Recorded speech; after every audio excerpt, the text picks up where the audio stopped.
Bonsoir à tous. Tout d'abord, un grand merci aux organisateurs de m'avoir invité à participer à ce colloque.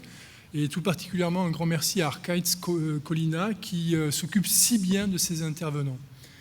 Donc, ce soir, je vais vous parler d'addiction au sucre et j'ai intitulé en fait ma présentation « Addiction au sucre, un mythe devenu réalité ». Mythe parce que finalement, cette notion, on en parle depuis très longtemps. Et pour ne pas faire un anachronisme sauvage, Honoré de Balzac, qui, comme vous le savez, était un fin connaisseur du comportement humain, parlait déjà d'addiction au sucre au début du XIXe siècle. Donc le sucre dont on va parler aujourd'hui, c'est bien sûr notre bon vieux sucre de table, le saccharose, qui est un disaccharide et qu'on produit en grande quantité annuellement. Là, je vous ai donné juste un chiffre. C'est à peu près 180 milliards de kilogrammes de saccharose produits chaque année et qu'on va rajouter comme ça dans de très nombreux produits de consommation pour finalement nous pousser à la consommation. Et donc finalement, les premiers addicts au sucre, ce sont surtout les industriels qui rajoutent le sucre dans de très grands nombres de produits. En France, je ne connais pas les chiffres, mais aux États-Unis, je sais que dans un hypermarché, on va dire, de base, on estime que 75% des produits contiennent du sucre raffiné rajouté. Ce sucre, donc, qu'on produit en très grande quantité et qu'on va également donner à nos enfants depuis la plus tendre enfance. Une surconsommation, finalement, de saccharose qui n'est pas vraiment naturelle, et dont on finalement ignore les effets que ça peut avoir sur le développement du cerveau. Alors, ce soir, je vais essayer de répondre à trois grandes questions. Est-ce que le sucre est une drogue ? Et si oui, peut-il modifier le cerveau de la même manière qu'une drogue ? Et enfin, est-ce qu'on peut développer une addiction au sucre telle qu'on l'a définie pour d'autres substances comme les drogues, cocaïne, héroïne, nicotine, cannabis, etc. Mais avant de répondre à toutes ces questions, je voudrais poser la question, pourquoi se poser cette question de l'addiction au sucre ? Alors bien sûr, il y a le contexte général de nos sociétés modernes obésogènes, dans lesquelles la surconsommation de sucre constitue un facteur déterminant. Mais à titre plus personnel, je ne peux pas exclure la possibilité que cette question soit liée à une déformation professionnelle, puisque voilà, ça fait maintenant presque un quart de siècle que je travaille sur les drogues, en utilisant des modèles animaux, en essayant finalement de modéliser les phénomènes d'addiction chez le rat de laboratoire. Et ça date depuis le début des années 90. Et au cours de ces nombreuses années, on a développé des modèles animaux pour essayer de comprendre comment finalement la consommation prolongée de drogue, cocaïne, héroïne, un peu la nicotine, modifie les circuits neuronaux de nos cerveaux pour éventuellement nous pousser à la surconsommation de drogue, à l'escalade et à d'autres finalement signes cliniques de l'addiction. Et donc du coup, voilà, je ne peux pas exclure le fait que je vois des drogues un peu partout et finalement peut-être que le fait que je m'intéresse tant au sucre soit lié à cette déformation professionnelle. Mais on va dire plus sérieusement, au cours de ces recherches, en fait, ce qu'on a découvert donc chez des animaux qui avaient eu accès de manière prolongée à des drogues comme la cocaïne, l'héroïne ou la nicotine, lorsqu'ils avaient escaladé leur consommation de drogue, on leur proposait un choix entre continuer à prendre la drogue ou boire une boisson contenant du sucre. On a découvert que la vaste majorité des animaux, et dans certaines expériences tous les animaux, stoppent la prise de drogue pour s'adonner à une consommation avide de boissons sucrées. Et c'est ce que je vais vous décrire maintenant dans un peu plus de détails, parce que les détails expérimentaux comptent pour bien comprendre le sens des résultats qu'on obtient. Et donc je vais passer quelques minutes à vous décrire l'expérience, et après par contre j'irai assez vite pour vous dérouler tous les autres résultats. Alors dans cette expérience, qu'est-ce qu'on fait ? Donc, on a des rats de laboratoire chez qui on a muni un cathéter intraveineux à demeure, on le connecte à un système d'injection et on lui offre un choix entre deux leviers, un levier sur lequel il peut appuyer pour obtenir une dose intraveineuse de cocaïne ou d'autres drogues, et un autre levier ici, s'il appuie dessus, il va alimenter un petit abreuvoir à proximité qui va lui délivrer une boisson sucrée qui contient du saccharose. Et donc du coup, ça c'est le protocole. Donc il y a deux phases. Une phase dite d'échantillonnage où on va présenter un seul levier, par exemple le levier drogue. Si l'animal appuie dessus, le levier se rétracte. Quelques minutes plus tard, on lui présente le levier associé à la boisson sucrée. On répète ça 2 fois, ce qui va permettre aux animaux finalement d'apprendre la valeur de chaque levier, de chaque récompense, avant de réaliser un choix entre les 2 leviers pendant la seconde phase. Donc au cours de cette phase, on présente les 2 leviers simultanément, et si l'animal, par exemple, appuie sur le levier drogue, les 2 leviers se retirent immédiatement, et donc l'animal a sa récompense. Et donc c'est aussi donc un choix exclusif, donc on va pousser l'animal à exprimer une préférence pour la drogue ou la boisson sucrée. Donc voilà, ça c'est le résultat, on va dire, princeps. Donc on a réalisé cette expérience chez des animaux qui avaient, au cours des semaines précédentes, eu accès qu'au levier cocaïne, pendant lequel 6 heures par jour, 6 jours par semaine, ils avaient escaladé leur consommation et ensuite on leur a proposé de choisir entre les 2 leviers dans le protocole que je vous ai décrit précédemment. Ils découvraient pour la première fois la boisson sucrée. Le premier jour, ils sont indifférents entre, donc ils découvrent juste la boisson sucrée, ils sont indifférents entre la cocaïne et la boisson sucrée. Le deuxième jour, ils développent une préférence qui ne cesse d'augmenter au cours du temps.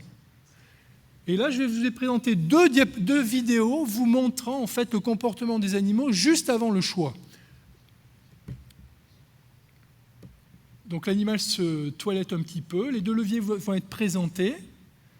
Et vous voyez, sans aucune hésitation, alors qu'il a consommé de la cocaïne pendant plusieurs semaines avant, l'animal se jette sur le levier qui est associé à la boisson sucrée, appuie 2 fois pour éviter tout appui accidentel et obtient en fait la récompense de son choix, qui est ici la boisson sucrée délivrée dans cet abreuvoir.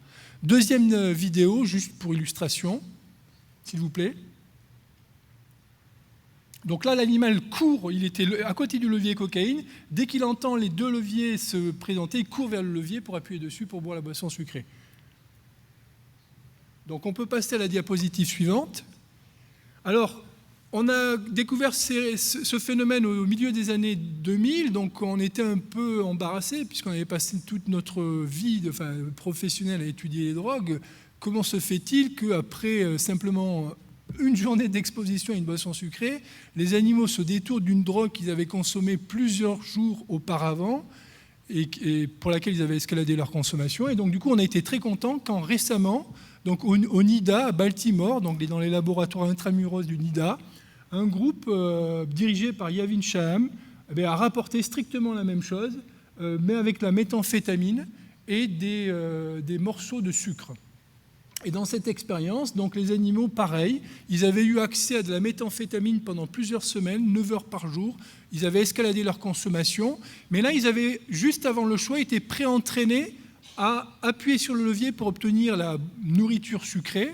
Et résultat vraiment très frappant, dès le premier jour, regardez, dès le premier jour, et ce pendant 20 jours, les animaux arrêtent la consommation de méthamphétamine quasi exclusivement pour manger des pastilles de sucre. Abstinence totale, en fait. Il y a 0 rat, et ils ont répété cette expérience des dizaines de fois maintenant, 0 rat ont développé une préférence pour la méthamphétamine. Même résultat pour la nicotine. Donc ça, c'est une expérience qu'on a réalisée en collaboration avec un groupe en Australie.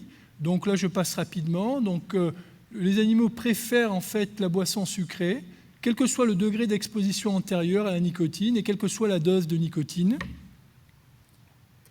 Le même résultat a été observé également avec l'héroïne, quelle que soit la dose d'héroïne présentée. Et enfin, très récemment, les auteurs eux-mêmes ont été très étonnés du résultat. C'est un papier qui a été publié dans The Journal of Neuroscience. Des rats qui avaient appris à appuyer sur un levier pour s'auto-stimuler leur faisceau médian du télencéphale, qui est le circuit de la récompense dans le cerveau. Lorsqu'on leur a demandé de choisir entre des pastilles de sucre, de saccharose et de la stimulation intracérébrale, intra-hypothalamique, je vous assure, ont préféré le sucre, même pour des stimulations maximales, parce qu'ils avaient fait plein de calibrages auparavant, maximales de leur faisceau médian du téléncéphale. D'accord ? Ils étaient même très étonnés dans la discussion, ils ne savaient pas trop quoi raconter. Ils ont dit « Ah, mais tiens, on a aussi observé la même chose avec les drogues. » Mais bon, ils ont publié ce résultat. Donc, c'est un phénomène, en fait, qui est quand même assez général. Et donc, bien sûr, face à un tel phénomène, plein d'interprétations multiples sont possibles. On pourrait passer des heures à discuter de la signification de ce résultat. Je vous ai juste illustré quelques interprétations potentielles ici. Je ne vais pas rentrer dans le détail. Si vous voulez, on pourra en discuter au moment des questions. Et ce que je vais faire, c'est plutôt me focaliser sur l'interprétation selon laquelle le sucre générerait un signal de récompense potentiellement addictif. Et ce qui m'amène à poser la première question de ma présentation, est-ce qu'on peut considérer le sucre réellement comme une drogue ? Alors pour pouvoir répondre sérieusement à la question, on rappelle rapidement ce que c'est qu'une drogue. Bon, je ne vais pas vous embêter avec ça, vous savez tout ce que c'est. Donc c'est une molécule exogène que l'on consomme par différentes voies d'administration. La voie intraveineuse étant la plus addictive, c'est celle qu'on utilise dans nos expériences avec les rats. Lorsqu'on consomme cette drogue, elle passe dans le sang, elle passe à la barrière hémato-encéphalique, pénètre dans le cerveau et va agir directement sur le circuit de la récompense, soit avec une action physique directe sur les neurones dopaminergiques du cerveau, soit indirectement en régulant l'activité des neurones dopaminergiques, en modifiant l'activité d'autres neurones, comme c'est le cas par exemple de l'héroïne qui est transformée en morphine et qui va inhiber un neurone GABAergique qui inhibe le neurone dopaminergique, donc qui lève une inhibition sur le neurone dopaminergique et donc qui l'active. La morphine peut aussi agir sur des afférences glutamatergiques qui régulent en les inhibant, en les excitant, qui va exciter le neurone dopaminergique. D'accord ? Donc, une drogue, ça peut agir sur le circuit dopaminergique indirectement en passant par d'autres neurones. D'accord ? Et donc, lorsqu'on va surconsommer la drogue, en fait, ça va aussi générer des modifications synaptiques durables dans le cerveau qui peuvent se matérialiser ici par des modifications morphologiques au niveau des neurones. Et là, je vous ai donné un exemple, c'est le très beau travail de Kolb et Robinson qui a montré qu'après administration répétée de cocaïne, on a en fait une augmentation de la densité des épines dendritiques au niveau de l'arborisation des neurones, qui suggère finalement des modifications structurales durables induites par la drogue. Quid du sucre ? Eh bien, c'est une très jolie expérience réalisée par Eugène Kaktin à Baltimore, au NIDA. Donc, il a donné une boisson sucrée contenant 10% de saccharose à des rats de laboratoire. 10% de saccharose, c'est la concentration qu'on trouve dans les sodas. Et ensuite, il a enregistré, grâce à une technique de voltamétrie couplée à un biosenseur du glucose, qu'il y avait en fait progressivement une hyperglycémie cérébrale, en particulier dans l'hypothalamus et dans le noyau accumbens, qui, comme vous le savez, est une région très importante dans les processus de renforcement. Que va faire ce glucose ? Alors bien sûr, il va alimenter les neurones, ça vous le savez tous, c'est le substrat énergétique des neurones. Mais en fait, il va aussi activer les neurones dopaminergiques plus directement. Et donc ça, c'est une très belle expérience réalisée par Ivan de Arroyo, qui a découvert que chez des souris qui ont été modifiées génétiquement, qui ont perdu en fait le goût sucré, donc elles sont aveugles au sucre, que lorsqu'on leur donne à boire du sucrose, il y a toujours une libération de dopamine. D'où vient cette libération ? Du glucose post-ingestionnel. Lorsque vous buvez du saccharose, c'est métabolisé en glucose et fructose, et le glucose monte au cerveau, comme je vous l'ai montré tout à l'heure. Du coup, ils ont testé ça plus directement avec des souris qui pouvaient s'auto-administrer intragastriquement du glucose, donc sans passer par le goût sucré. Donc il y a une activation dopaminergique directe qu'on n'observe pas avec un édulcorant artificiel qui n'a pas la composante post-digestionnelle en glucose. D'accord ? Ce qui suggère que donc, lorsque je bois une boisson sucrée, hyperglycémie cérébrale, activation de mes neurones dopaminergiques, mais comment ? Peut-être via des neurones, je ne rentre pas dans les détails, dans l'hypothalamus latéral, des neurones qui contiennent un certain neuropeptide. Lorsqu'on les détruit spécifiquement, cet effet dopaminergique disparaît. Donc l'hypothèse, c'est que lorsque je bois ou je mange du sucre, ça va activer mon hypothalamus latéral, et ça on le sait, qui lui innerve la région d'origine des neurones dopaminergiques dans le mésencéphale ventral et qui va activer mon circuit de la récompense. Et donc du coup, ça nous permet de formuler une hypothèse, ce que j'appelle l'hypothèse pavlovienne, selon laquelle finalement le glucose post-ingestionnel serait un stimulus inconditionnel primordial qui conditionnerait toutes nos préférences sensorielles, à la fois pour le goût sucré, mais également pour tous les stimuli alimentaires distaux, olfactifs, visuels, qui précèdent finalement l'effet du glucose intracérébral. Qui fait qu'après ce conditionnement, lorsqu'à la simple vue d'une crème glacée, finalement, j'ai une activation des neurones dopaminergiques. Alors ça permet de formuler tout un tas de prédictions, je ne rentre pas dans les détails. Juste une, c'est que si cette hypothèse du conditionnement est vraie, on pourrait donc du coup déconditionner notre préférence pour le goût sucré. C'est ce qu'on a fait en séparant l'expérience du goût sucré de la composante, en séparant temporellement l'expérience du goût sucré de la composante glucose post-ingestionnelle, qui fait que justement le goût sucré apparaît sans récompense glucose, et donc du coup on éteint la préférence. Très bien. Je vous ai donné quelques arguments qui permettent de penser que la composante drogue dans le sucre, c'est le glucose et qu'elle agit sur le cerveau comme les drogues en agissant sur les circuits dopaminergiques via des neurones dans l'hypothalamus latéral. Mais est-ce que ça modifie le cerveau comme les drogues? Alors, rapidement, oui. Donc ça, c'est des données qui ont été réalisées grâce à l'autostimulation intracérébrale. Donc lorsqu'on donne un régime riche en sucre, mais ici aussi en graisse, on induit une surconsommation qui aboutit à une obésité et qui est associée à une perte de sensibilité dans le circuit de la récompense, de même nature que celle que nous avions observée avec l'escalade de la cocaïne des années auparavant, suggérant que la surconsommation de produits riches en sucre induit des dérèglements du circuit de la récompense que l'on observe également avec les drogues. Est-ce que ça induit des modifications morphologiques? Ça, c'est des données très récentes qui montrent qu'après une exposition intermittente chronique de plusieurs semaines à un régime riche en saccharose, on induit une chute des récepteurs dopaminergiques de type D2 et des modifications de l'arborisation dendritique dans le noyau accumbens qui sont similaires à celles observées avec les drogues. Peut-on devenir addict au sucre ? Je vous signale, il y a des posters de Mélina Fatseas sur ces questions-là, donc je vais passer très rapidement là-dessus. Donc, posons la question aux gens qui souffrent de ça. Donc, ça, ce sont de jeunes personnes obèses entre 16 et 18 ans qui rapportent leur expérience avec la nourriture. I am a sucker for candy, ice cream, pop and cookies, sweets, pop, anything junk food. I seem to get drawn to eat like a fly to a light. It is like a drug. I think I am addicted to food. Alors on pourrait dire ils sont influencés par l'air du temps et c'est pas très sérieux de leur demander s'ils sont addicts ou pas. Donc du coup, des études plus sérieuses ont essayé on va dire, traduit le manuel statistique et diagnostique permettant de diagnostiquer les addictions aux drogues en l'appliquant aux produits alimentaires. Et les produits alimentaires visés, c'est surtout des produits qui contiennent du sucre.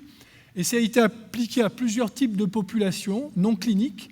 Et il a été observé qu'en fonction des études, c'est toujours entre 6 et 10% des personnes qui présentent tous les critères d'une addiction au sucre. Et donc ça a été aussi validé récemment pour la version 5 du DSM, donc par une équipe canadienne, donc qui estime qu'il y a à peu près 8% des personnes avec des degrés de sévérité différents. Ça, c'est une très belle étude réalisée sur une cohorte de plus de 100 000 femmes des infirmières aux États-Unis et qui établit un lien entre le taux, la fréquence de personnes qui remplissent les critères d'une addiction alimentaire et l'indice de masse corporelle. Et comme vous pouvez le voir, en fonction des classes d'âge, quelle que soit la classe d'âge, il y a une augmentation de l'incidence des personnes qui répondent aux critères de l'addiction alimentaire avec l'IMC. On peut atteindre jusqu'à 30%. Donc enfin, voilà, je pense avoir, dans mon exposé, réuni tout un ensemble, tout un faisceau d'informations permettant de penser que le sucre est effectivement une drogue, elle modifie le cerveau et que certaines personnes peuvent éventuellement développer une addiction à cette substance. Et en fait, juste pour finir, rapidement, tout ce que je vous ai raconté, en fait, ça avait été découvert au début du XXe siècle par Coca-Cola, qui finalement, à travers l'histoire de son produit, qui au départ, je vous le rappelle, était basé sur la formule du vin Mariani, donc un mélange d'extrait de cocaïne contenant de la cocaïne et du vin, de l'alcool. Et donc aux États-Unis, en 1885, bien avant la prohibition qui va y avoir au début du XXe siècle, on a en Géorgie une prohibition contre l'alcool. Et donc du coup, le fabricant, l'inventeur du futur Coca-Cola décide de remplacer l'alcool par du sucre, première substitution. Et puis, donc, après qu'on ait observé que les gens consommaient un peu trop de cette boisson, lorsqu'elle a été transformée et, on va dire, conditionnée en bouteille, on a remplacé la cocaïne par de la caféine et encore plus de sucre. Et donc, à travers cette histoire, je vous montre qu'il est possible de substituer du sucre à deux drogues dont on connaît le potentiel addictif bien avéré. Voilà, je crois que j'ai terminé. Merci pour votre attention.